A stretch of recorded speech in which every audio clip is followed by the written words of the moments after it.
Hello and welcome to the Sensibly Speaking podcast. This is Chris Shelton, the critical thinker at large, coming at you for show number 109. And I do not have a guest this week, and in fact, I'm changing it up even more this week because I'm also not doing video. So for those of you who are checking this out on YouTube, do not adjust your screens. Do not worry about the horizontal or vertical controls because you are seeing just a little graphic up there because that's all you're getting this week. It is just me and my voice. It's just a little simpler this week to do that. And since it's just me talking, I thought, well, who wants to just see my talking head for an hour? And it was just easier for the setup for this week. But you will see me again with video next week.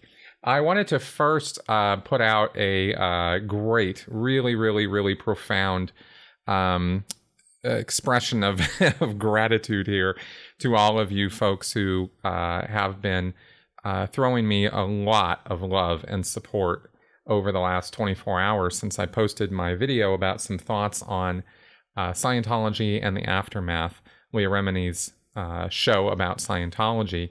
I posted a video that has been getting a lot of really great feedback, way more than I expected. I did not expect any of that, in fact. I just kind of got some things off my chest while I was talking about the show and some of the emotional impact that the show, this season 2 of the show, has had on me. It's been pretty intense, and I believe that the show is having a just as profound an effect on Scientologists and on the a level of criticism, on the level of response that we're seeing from Scientology. So if you haven't checked out that video, I would encourage you to do so. And I also talk about my own experience with abortion, with coerced abortion in the Church of Scientology when I was in the Sea Org, and how I was put in a position where I was convinced that it was the greatest good for the greatest number to abort a child that my ex-wife and I had, she got pregnant. And there was a great deal of pressure exerted on me to change my ideas about being a father. And I went along with that to my great shame and regret. And I convinced my then wife to go along with that as well. And that was, anyway, just not a very good experience.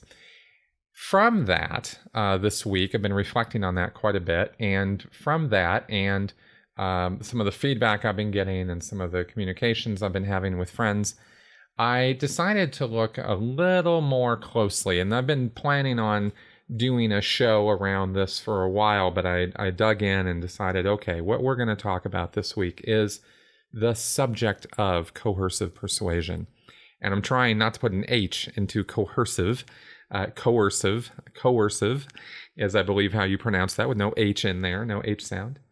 And I thought we would tackle this subject head on. I am asked constantly, repeatedly, over the years, how is it that somebody could possibly get into Scientology?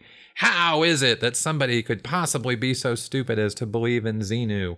How is it that somebody could, whatever the thing is that the people are asking about, because they don't understand how it is that somebody could come in off the street or come in from regular life, learn about or become indoctrinated in a group belief system, whether it's religious or not, and then change their behavior to become so unbelievably destructive.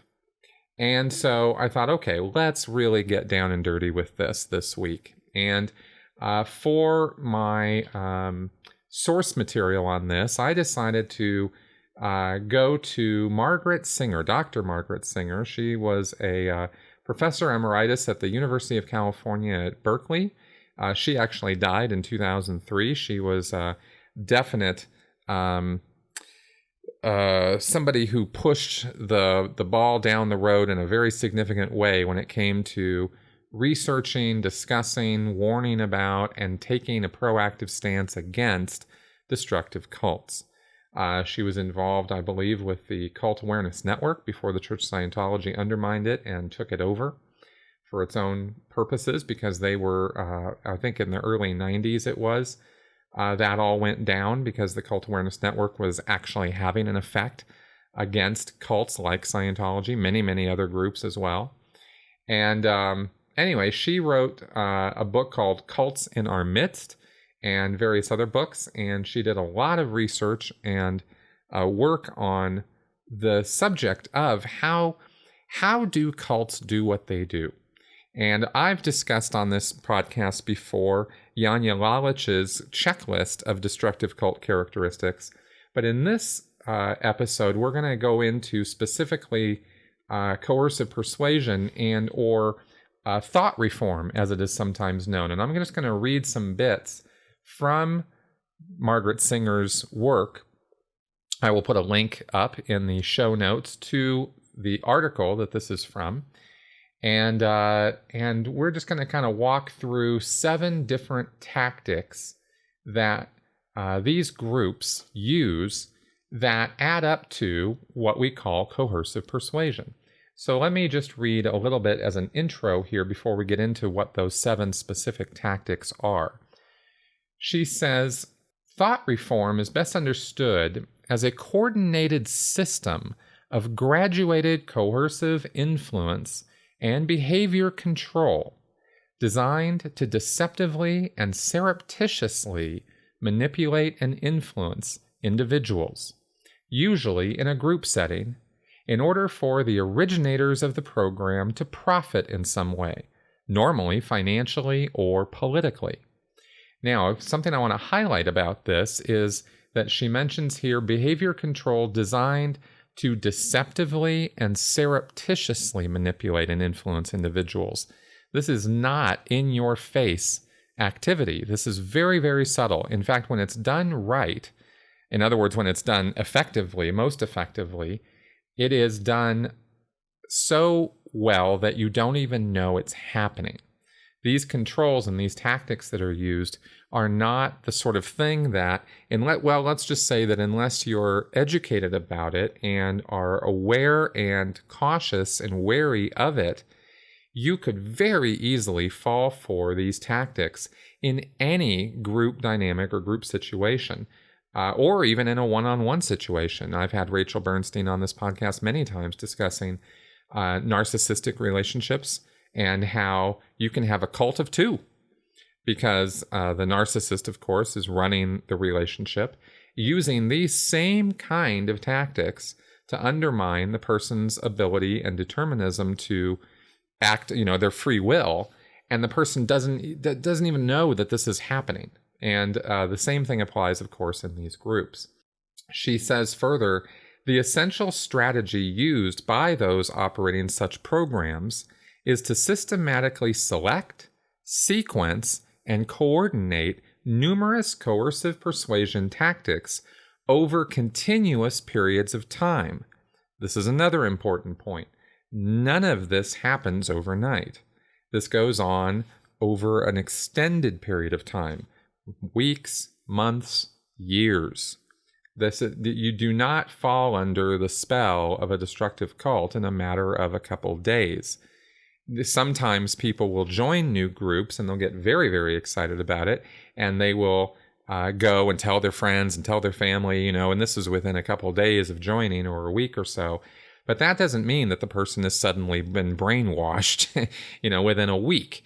It doesn't really work that way. It takes significantly longer in order for these tactics to really dig in and for the person to really fall fully under the spell of such a group. She says further here, there are 7 main tactic types found in various combinations in a coercive persuasion program. A coercive persuasion program can still be quite effective without the presence of all 7 of these tactic types.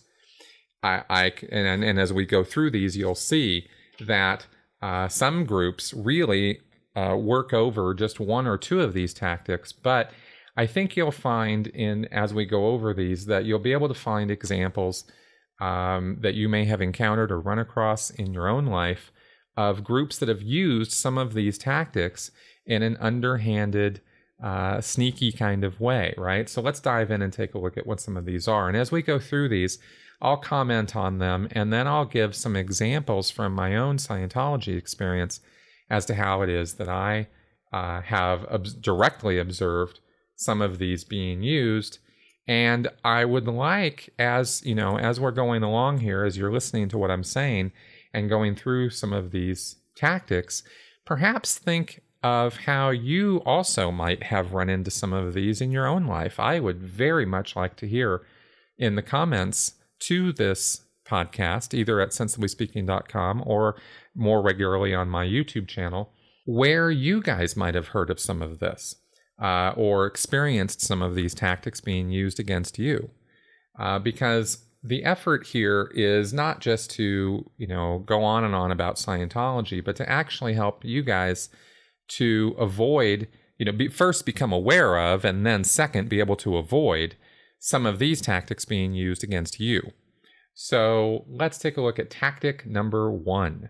The individual is prepared for thought reform through increased suggestibility and or quote-unquote softening up, specifically through hypnotic or other suggestibility increasing techniques, such as A. Extended audio, visual, verbal, or tactile fixation drills.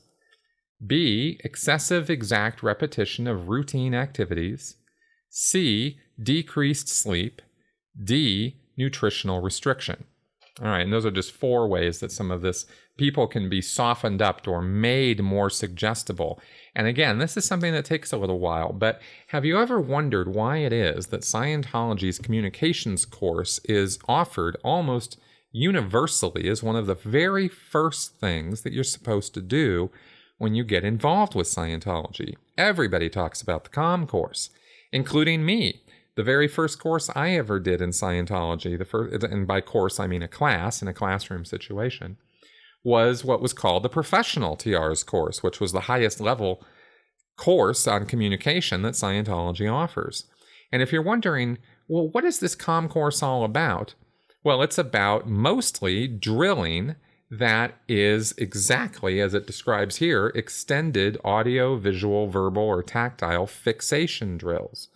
In the drills that are done in Scientology's communications class, you sit across from another person about 3 feet apart, and the first drills are literally just sitting there for sometimes hours on end, staring at one another. The very first drill, of course, has you simply sit there with your eyes closed, getting used to being there, as Hubbard says. You're supposed to simply be there and not do anything else but be there, which is a very odd statement when you actually step out of the spiritual, weird, let's be very, very deep and philosophical and significant about what it means to be there. If you just step back from that for a second and go, well, what does that mean? Well, how do you do anything else but be there? Your body is sitting in a chair, and that's all there really is to it. Yet Scientologists enter all sorts of other significance into this and importance into this being there.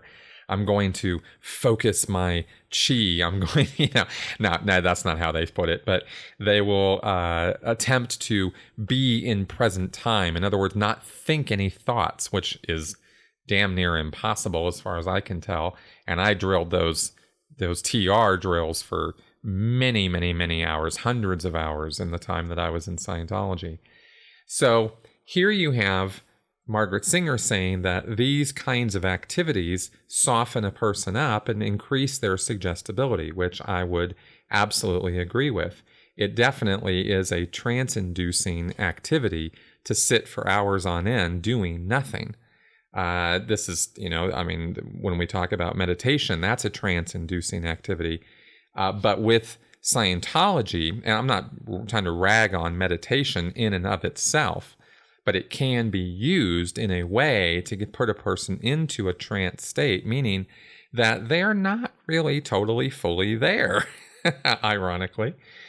Since, like those TRs, the purpose of the TRs is to be there, and yet there you are sort of becoming fixated on things.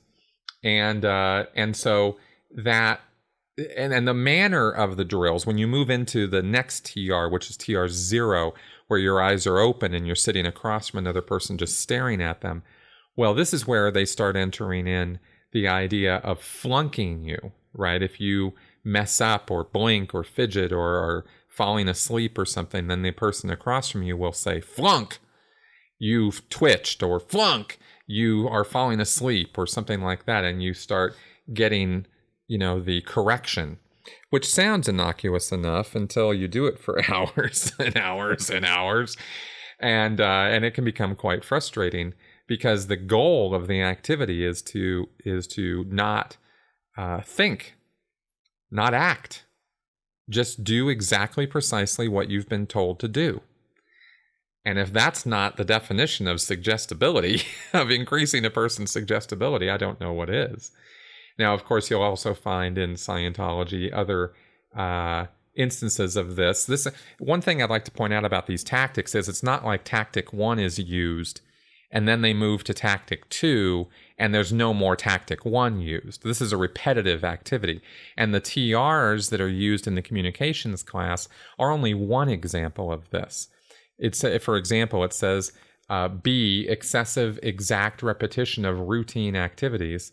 Well, Scientology, as an example here, is an extremely regimented activity where you are drilled into repeating the same actions over and over and over again. This could be in the auditing, or this could be in when you're getting trained to become an auditor. All of the various activities that you go through are always exactly the same. Like I said, it's very regimented. But there are processes that are done in Scientology. In the counseling procedures, there's something called objective processing. I've referred to this before, where I talk about how it's moving around and touching things and moving your body and moving little objects around, which is, and for hours, again, this is done for hours and hours and hours. A person could sit at a table, for example, across from an auditor during one of these objective processes and be told to pick up a block, look at it, and then move it and then put it back in exactly the same place. Or they could walk between two tables. Okay, imagine a room where there's two small tables. On one of them is a book, and on the other one is a bottle. And the auditor sits down or stands with the pre-clear, the person receiving the auditing, but usually the auditor is sitting, telling the commands to the person who's getting the auditing. And the procedure in the book and bottle routine is, here are the commands, is to look at that book, walk over to it, pick it up. What is its, what are those three questions? What is its color? What is its weight? What's its temperature? I don't remember if those are the exact order that they're given in, but the auditor asks the pre-clear, what is its color? What is its weight? What's its temperature? And then says, put it back in exactly the same place. Then he says, look at that bottle and walk over to it, pick it up. What is its color? What's its temperature? What's its weight? Put it back in exactly the same place. Look at that book. And then they go back to the book, and it goes back and forth between the book and the bottle with those three questions asked each time. And that is, again, excessive exact repetition of routine activities. Well, that's an example of one objective process called book and bottle, which Hubbard ordered to be done on people for tens of hours. In fact, for some people in Scientology, I've never mentioned this before, but Hubbard talks about robots and people who can't take orders or are literal in their thinking and can't operate on their own. And so as a form of correction and really a kind of punishment, people would be ordered to do this book and bottle routine for 25 hours. The procedure is called opening procedure by duplication. That's the name of the procedure, or op pro by dupe is another name for it. And so people will be ordered to go do 25 hours of op pro by dupe in order to correct their inability to take orders. Now, isn't that interesting?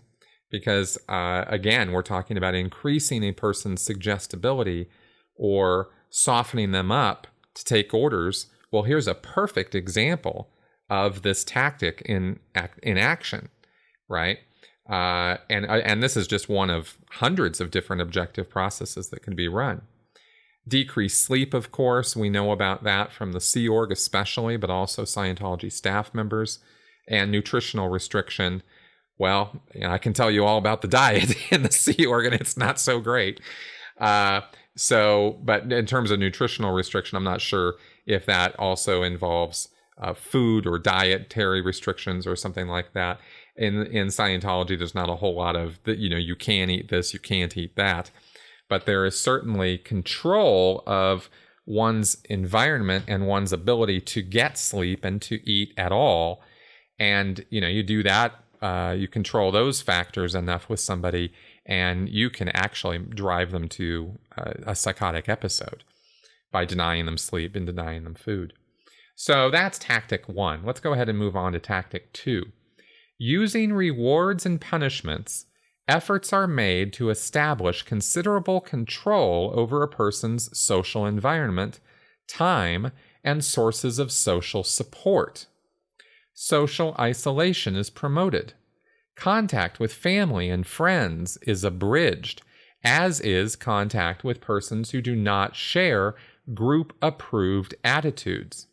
Economic and other dependence on the group is fostered. In the forerunner to coercive persuasion, brainwashing, this was rather easy to achieve through simple imprisonment. So she's referring, of course, back to the Chinese POW camps and re-education camps that Lifton was doing research on, where all you got to do is throw somebody in a cell and you certainly are able to control their environment. But in Scientology and other destructive cults, environmental control is absolutely the order of the day. And they work almost immediately to try to start isolating socially their members by encouraging relationships with Scientologists only, and by starting to slowly, when you start going into Scientology, very, very gradually, you will start being told that people who don't know about Scientology are at not only a disadvantage, but are actually kind of stupid in a way. They're kind of like, and the way this is done, of course, is not by saying they're stupid. The way it's done is to say how smart you are for having become part of Scientology. There's a Hubbard quote about auditors in Scientology being the upper 10th of the upper 20th of the percentile of human beings, and that, of course, is a nice ego boost for anybody who's learning how to be an auditor in Scientology. But if you think about it for a second, what it also implies is that everybody who's not in Scientology is, of course, kind of stupid, or has something wrong with them, or they're not quite as bright as you are, right? So that immediately starts being, that attitude starts being pushed or inculcated in new Scientologists. Contact with family and friends is abridged. Well, this is where, when you're doing Scientology classes, for example, you have to get written approval in order to get a day off. Of course, let's say you schedule your time so you're going to be in the classroom on the weekends and you're going to live your life on Monday through Friday. But let's say something comes up and you want to take some time on Saturday off. Well, you have to, according to the rules of Scientology, get written approval for that. Otherwise, you'll get in trouble. So if you were to try to get approval to take time off of class in order to, let's say, go to your niece's birthday party or something like that, some social activity, well, if that, I can tell you 100% that if that party was consisted of non-Scientologists, the odds are that you're not going to get a written approval to have that time off. They're going to at least try to talk you out of it first by saying, oh, well, birthdays come and go, but this class is so valuable and important, and you really should be doing this, because don't you want this information in order to handle the things that you came into Scientology to handle, and isn't that more important than what you're doing by going to a birthday party? I mean, birthday parties are nice, it's cake, it's ice cream, and, people yap and have, kind of yammer with one another, but, you see all those people in the course of your life, and this course is, of course, more important. This is the sort of thing, of course, that would be said to the person in order to discourage them from going out and having any other kind of life outside of Scientology. It's a slow, gradual wearing away of a person's will to do anything other than be part of that group or be part of that activity. And being on course is just one of these things. Any kind of Scientology activity that the church is pushing on its members is always senior to any other social activity or work activity even that the person could be involved in. Contact with persons who do not share group-approved attitudes. It was recently, in fact, I think today, Aaron Smith-Levin has been posting Facebook Messenger screenshots of actual Scientologists messaging people who have been in contact with people like me, SPs, suppressive people, certainly not church approved, and telling them in these Facebook messages, hey, I'm just alerting you that you're Facebook friends with Joe Smith, and Joe Smith is anti-Scientology, and you really might, you really shouldn't be in touch with him. I think you should unfriend him, right? And here it is where the church is actively contacting people and telling them to not be in touch with people who do not have, do not share group-approved attitudes. And then finally, it says here, economic and other dependence on the group is fostered. Well, when you're a staff member, or especially, of course, a Sea Org member, then your dependence on Scientology, this goes back to keeping Scientology working, where you're told in Scientology that there is nothing more important than Scientology, and that your eternity is dependent upon what you do with and in Scientology. So it's not just economic dependence. It's like it says here, economic and other dependence. Your entire life depends on being part of this group, right? That keeping Scientology working issue is something that a person reads every single course they do in Scientology. Once they hit the major courses, you don't read that on your very first course, but you'll read that on the major courses once you move from the introductory services into the real Scientology services. So there's repetition on that as well. As far as other economic dependence, the amount of, I don't know that it's really appreciated outside of Scientology, or whether it even can be appreciated until you've experienced it, just how much pressure is put on Scientologists to give over their money. Over and over and over again, the asks are done. The person is not just casually, not just in passing, but they will take Scientologists who come into the church. Let's say you come in for your course one night, and you're scheduled to be there on course from 7 to 9:30. Well, come 9:30, the salesperson is literally standing outside the classroom waiting for you, right? Takes you by the arm, right? And escorts you into their office. Very friendly. It's all very, very nice, very friendly, all smiles, laughing, joking, and sits you down in the sales office, or otherwise known as the reg office or the registrar's office, and works you over. And the only way to get out of a situation like that when you're in there is to, somehow make some kind of excuse very quickly before they can even get hold of you. And it violates all the social graces and all the ideas of manners and whatnot, because you have to be rude in order to get out of being taken into that sales office and worked over for, hours on end to try to get you to bump up, your credit and give over hundreds or thousands of dollars at a pop, whether it's for the building, whether it's for your services, whether it's for your membership in the International Association of Scientologists. It doesn't really matter what it's for. The same tactic is used. And this is all about environmental control and time control.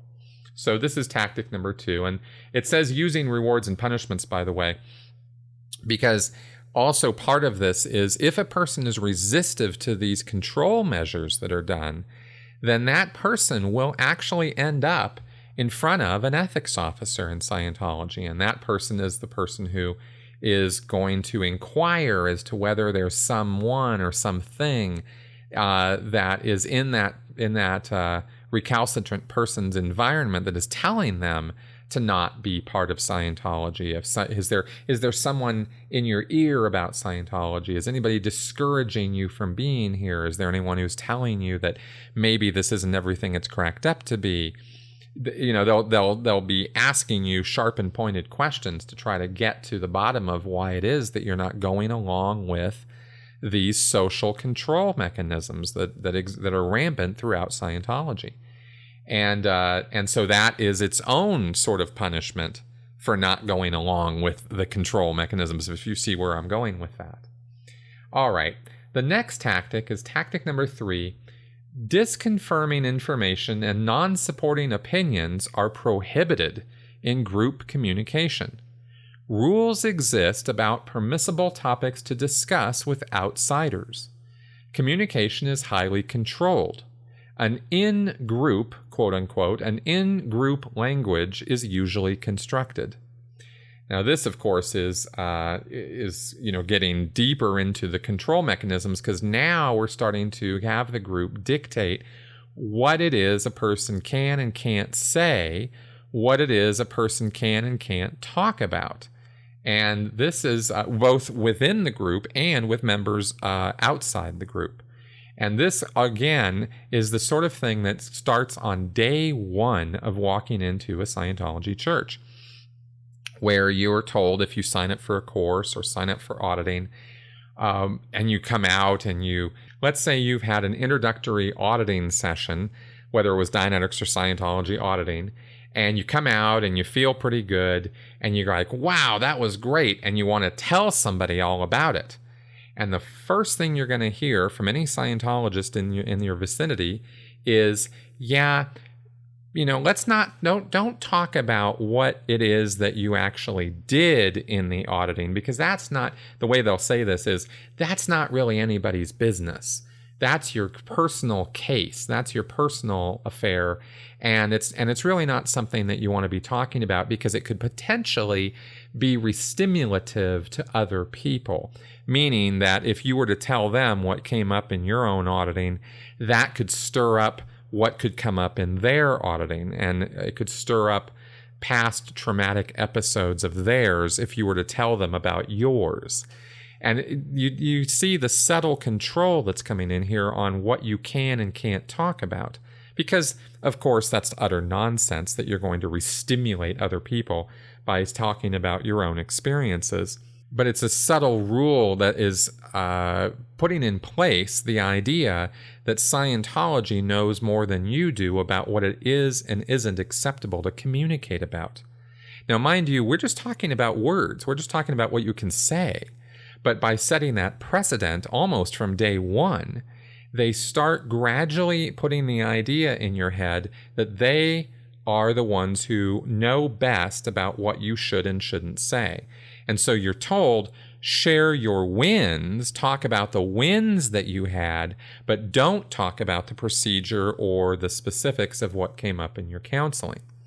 Now, this is all on the person's own determinism. In other words, if you want to talk about what happened in your counseling, there really shouldn't be any restrictions on that. It's not really up to anybody to tell you what you can and can't say in your day-to-day life. If you choose not to talk about what comes up in your counseling, that's fine. That's not my point. My point is not what you choose to say or not say. It's that the group is dictating to you what you can and can't say. This is very, very subtle level of control to start with.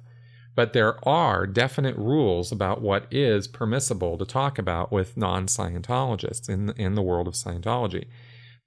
For example, in the Sea Org, there is an idea of external influences. And of course, external meaning people who are not in the Sea Org having a negative influence on people who are in the Sea Org.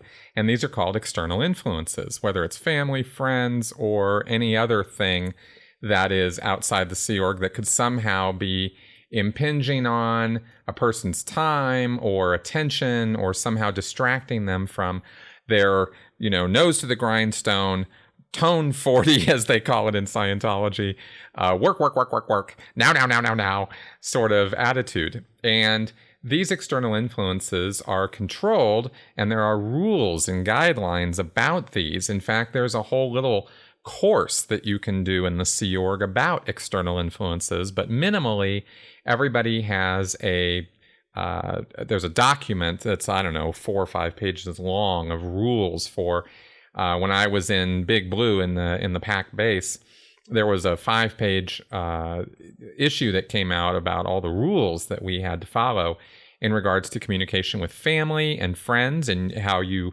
could not ever accept money from anybody outside the Sea Org under any conditions ever, and how, you couldn't talk about Sea Org business or Scientology business ever with your family or your friends, non-Sea Org friends, right? And this sort of thing.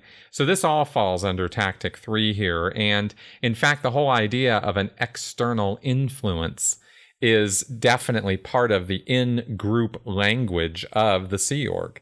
Very much so. If you ask any Sea Org member about, or ex-Sea Org member about external influences, they'll roll their eyes and tell you all about, all the nonsense connected with that. So this is definitely a formalized thing when it gets to the level of control that is exerted by the Sea Org. However, it doesn't require guidelines and rules in writing in order for Tactic 3 to be used to control people and control their communication in a group setting or anything like that. Tactic 4 says the following: frequent and intense attempts are made to cause a person to reevaluate the most central aspects of his or her experience of self and prior conduct in negative ways. Efforts are designed to destabilize and undermine the subject's basic consciousness, reality awareness, worldview, emotional control, and defense mechanisms, as well as getting them to reinterpret their life's history and adopt a new version of causality. Now, this is a long tactic here, but basically what we're talking about is getting a person really messed up personally at a personality level, where they're a whole concept of their past and who they are and where they're going totally changes. And this tactic, I think, is one of the most intense and powerful that Scientology has many, many different ways of working on a person to accomplish. For example, there is this idea of a reactive mind. Now, the reactive mind is a complete fantasy invented by L. Ron Hubbard based on Freud's unconscious or subconscious mind. And there's zero proof that this reactive mind exists the way Hubbard describes it. In other words, this repository for past incidents of pain and unconsciousness and trauma and stress. And they're all stored in this one area. And by reliving these incidents through the Dianetics, regression therapy or abreaction therapy, you somehow empty out the reactive mind and clear yourself of all of these traumatic episodes, and so you can be more yourself. Well, that's a very interesting irony, given that once you start learning about this reactive mind, you're expected to start reevaluating your entire life against how the reactive mind was the causative agent that caused you to lash out in anger, to do horrible things to others or to yourself. Suicide attempts, beating friends or family, like kids or something if you were a child abuser. Any of this negative activity is reinterpreted in Scientology against the idea that the reactive mind is to blame, and that the only handling for such a thing is to get rid of your reactive mind, which of course requires tens of thousands of dollars worth of auditing, because going up to the level of clear in Scientology is a pretty hefty, high level experience. You have to get through quite a few gateways of auditing, and hundreds of hours of auditing in order to get to that state.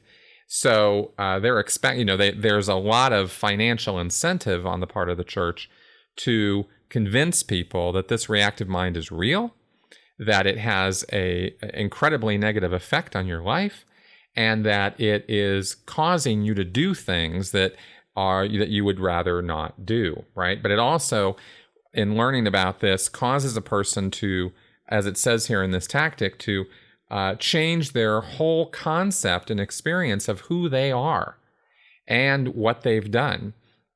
And it does destabilize the person's consciousness and reality awareness, because they start seeing everything through this filter. They look at their own behavior through this filter, and they look at the behavior of others through the same filter, where they judge the insane or irrational or unreasonable conduct of others as springing from that person's reactive mind. This also gets into, of course, within Scientology, they talk here about worldview and how it destabilizes a person's worldview. I have discussed at length the conspiracy theories that exist within L. Ron Hubbard's writings and within the culture of Scientology.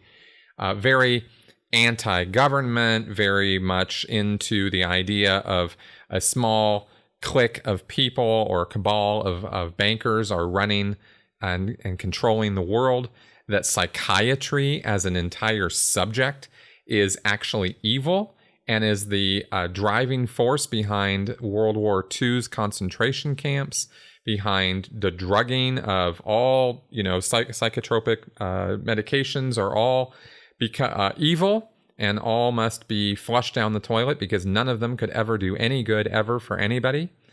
Then we have, and that's just some of the worldview that Scientologists are expected to change their views around to adopt these concepts as ways of dealing with and interacting with the outside world. It sets up a huge us versus them sort of mentality, and these are just some of the ways, some of these ideas that I've been talking about. These are not small ideas in Scientology. The undoing and eradication of psychiatry is a major goal of Scientologists, and they take it very seriously.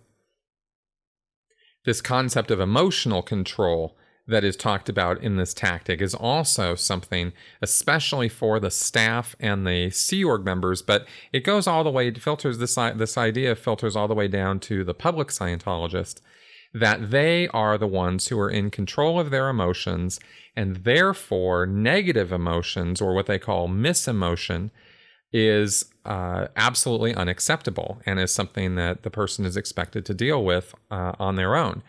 And by this I mean that in Scientology, very early on when you get involved, you are going to be shown a graduated scale of emotions called the emotional tone scale. And every emotion has a number assigned to it, and it's all on the scale from 0 to 40. Actually, it goes all the way down to minus 40, below death even. And anything below the level of 2.0 on the scale is called misemotion or negative emotions. And this includes things like 2.0 is I believe, antagonism or a kind of a boredom. Then you go down to anger, fear, grief, apathy, and finally dying. Is actually on there at 0. So the idea in Scientology is that you are supposed to have a happy face all the time. You're supposed to be smiling. You're supposed to be happy.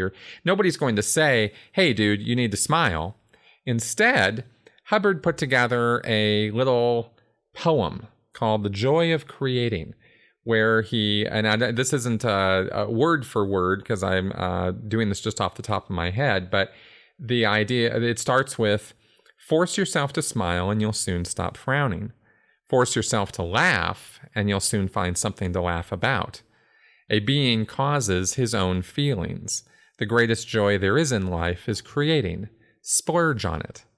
Now, this poem, of course, is all about being happy and how, you can smile and everything will be great and you can laugh and everything will be wonderful.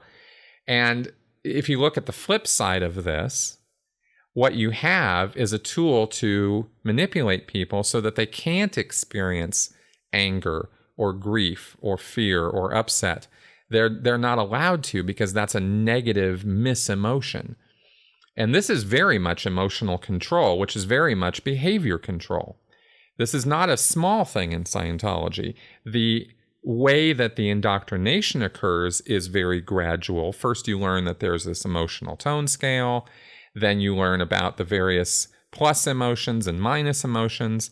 Then you're told that when a person goes clear and goes up to the OT levels, that they will be experiencing positive emotion all the time, and that you're getting rid of the cause of these negative emotions.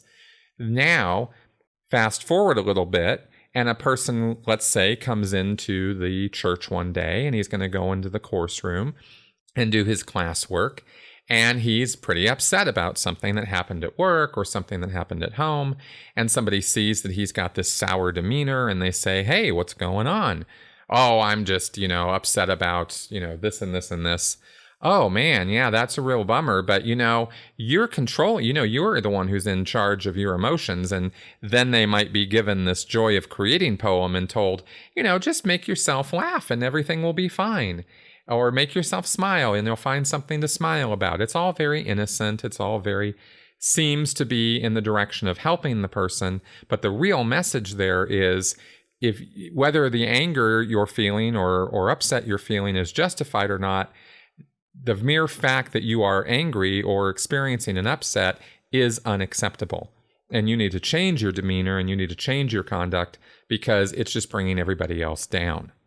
And this is increased 20 times if a person is an org staff member or a Sea Org member, where they're now expected to no longer have what is called case on post. Now, case is a word that refers to the sum total of everything that's ever happened to a person in the past, of all the trauma, stress, horrible, painful, awful incidents that's in their reactive mind, and beyond, everything, right? So this whole, the case is what you're trying to handle when you go into auditing for your sessions, going up the bridge all the way through clear and up to OT. You're handling and reducing the size and influence of your case. However, because of this little poem and other things Hubbard wrote, you're already supposed to exert control over your emotions and your case. And so there is no excuse ever to have a bad day, to have a bad time, to be upset, to be angry, to be, in any way misemotional. Now, there are times, of course, when anger is justified on the part of senior executives or executives in the Sea Org or Scientology, because they have to drive out. This is so funny. Let's say you have Joe, who's the senior, and Bill is the junior, and Bill is screwing up on some project. Well, according to Joe, the senior, Bill is screwing up on this project because of his reactive mind. And the reactive mind is exerting control and influence on Bill and making him commit these mistakes or errors or screw up or whatever. So Joe takes on the role of anger and yelling at Bill, because the idea is that the threat coming from Joe's anger and yelling is supposed to be greater than the threat coming from Bill's reactive mind and the force that Bill's reactive mind exerts on Bill. So that's why they justify the anger and the yelling and the screaming from seniors to juniors, because the senior is trying to drive out the force or the demon of the reactive mind with his own force to make Bill snap out of his reactive mind and come to present time and be, not so upset, not so error-ridden and mistakeful, and get the job done, which is, as crazy as that sounds, at one point in time, that whole concept actually made a kind of sense to me. I look at it now, of course, and think that that's just, completely abusive behavior and is justified by this emotional control. These are all just some examples of how Tactic 4 here is used within Scientology to undermine people's reality and sense of self and self-worth and their worldview and their emotions.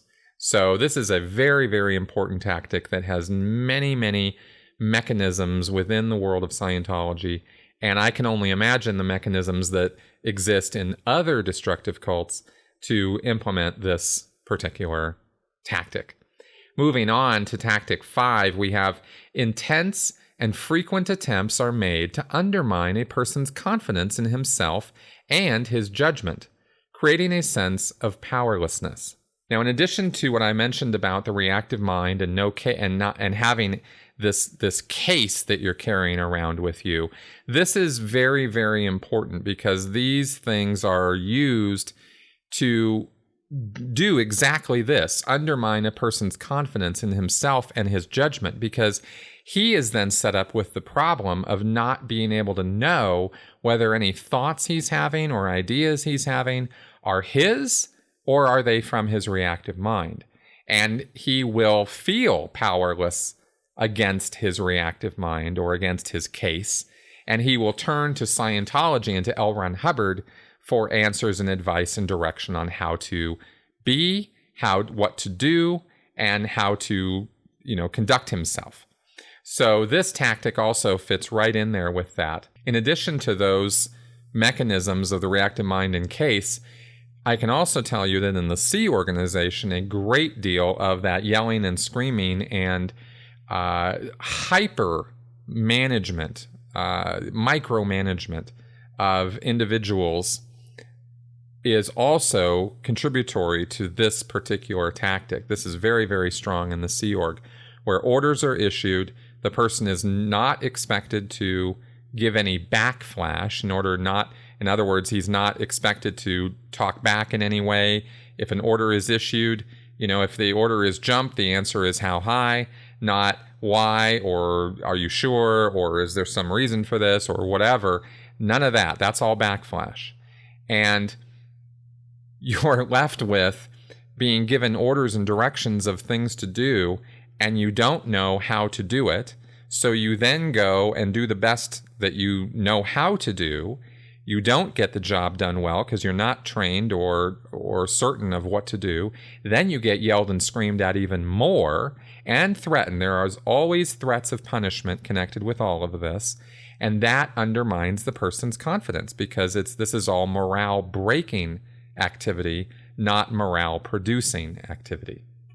All right, so moving on to tactic 6, non-physical punishments are used such as intense humiliation, loss of privilege, social isolation, social status changes, intense guilt, anxiety, manipulation, and other techniques for creating strong aversive emotional arousals, etc.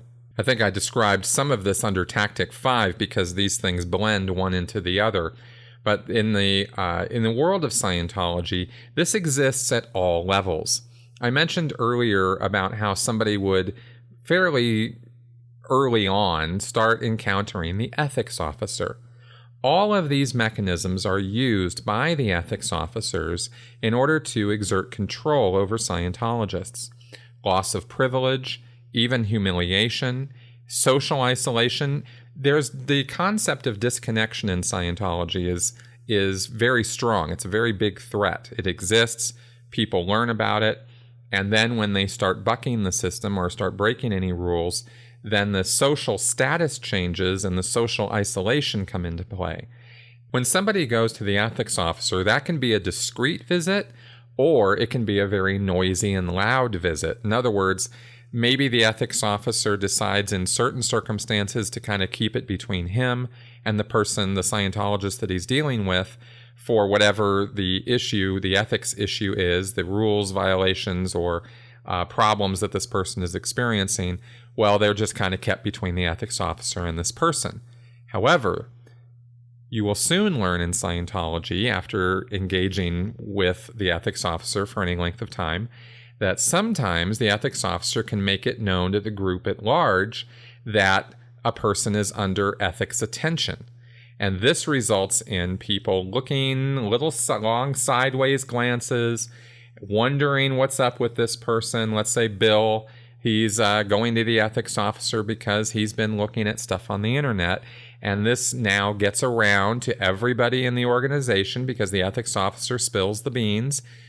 maybe with a rumor campaign or something, and just drops a few lines to a few people, and suddenly everybody knows that, Bill has been, connected with suppressives, and Bill's got some making up damage to do, and Bill has some amends to do, and Bill has to go and work because now he's a bit of a social pariah.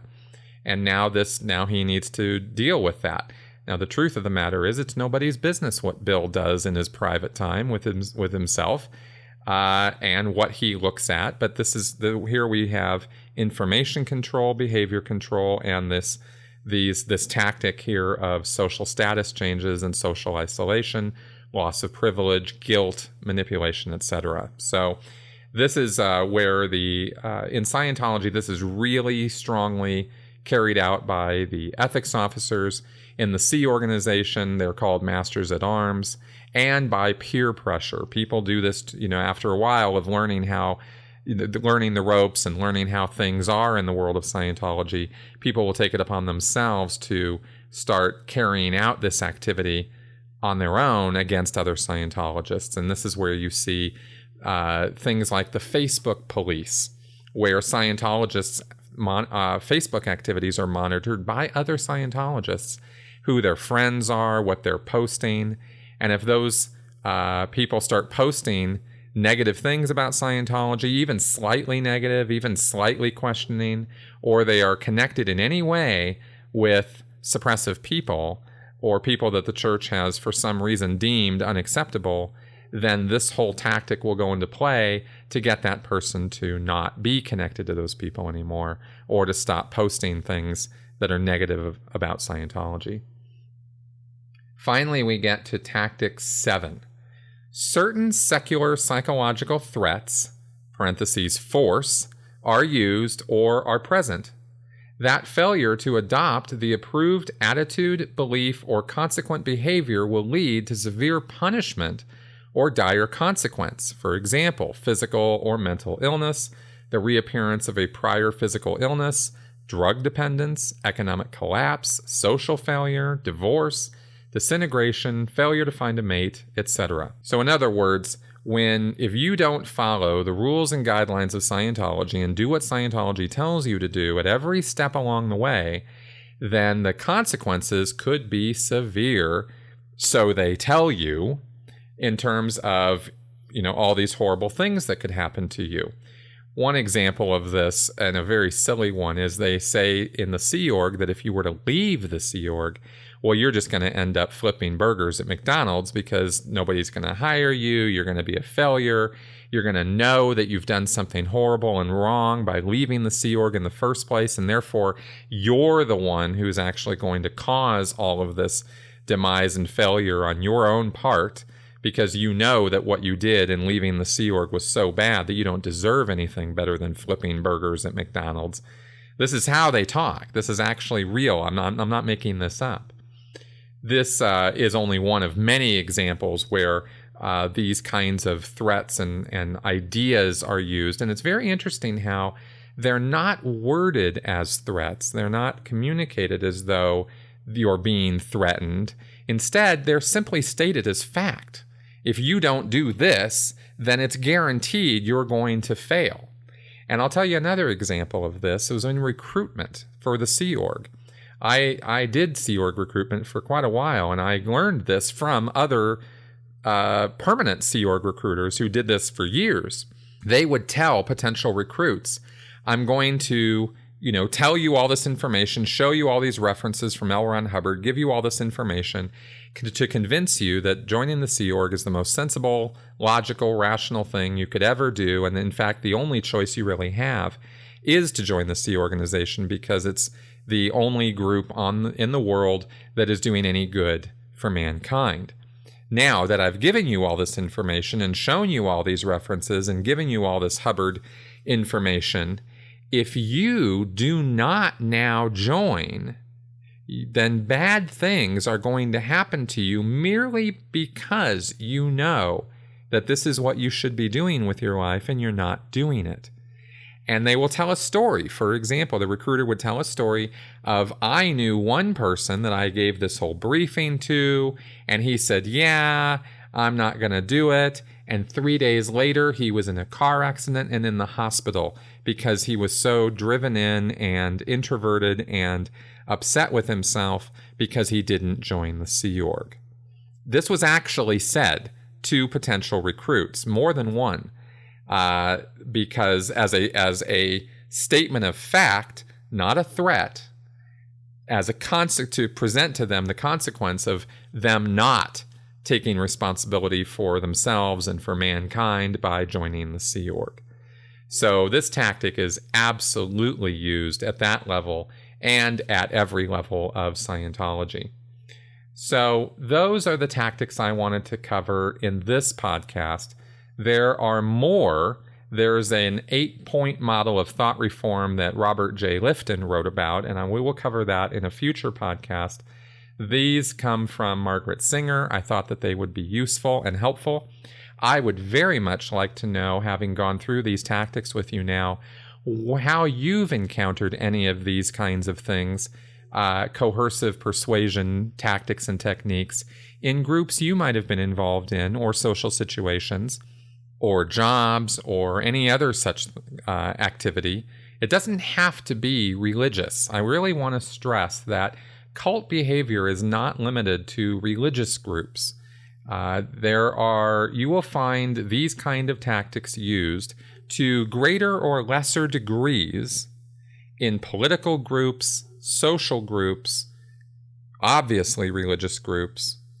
Pretty much anywhere people get together for any reason, you can find these things being done. And to the degree that these are being done in a planned or purposeful manner is the degree that you're dealing with a potentially destructive cult activity. So something to keep in mind when you're going through your life and looking at the groups you're part of, the activities you're part of.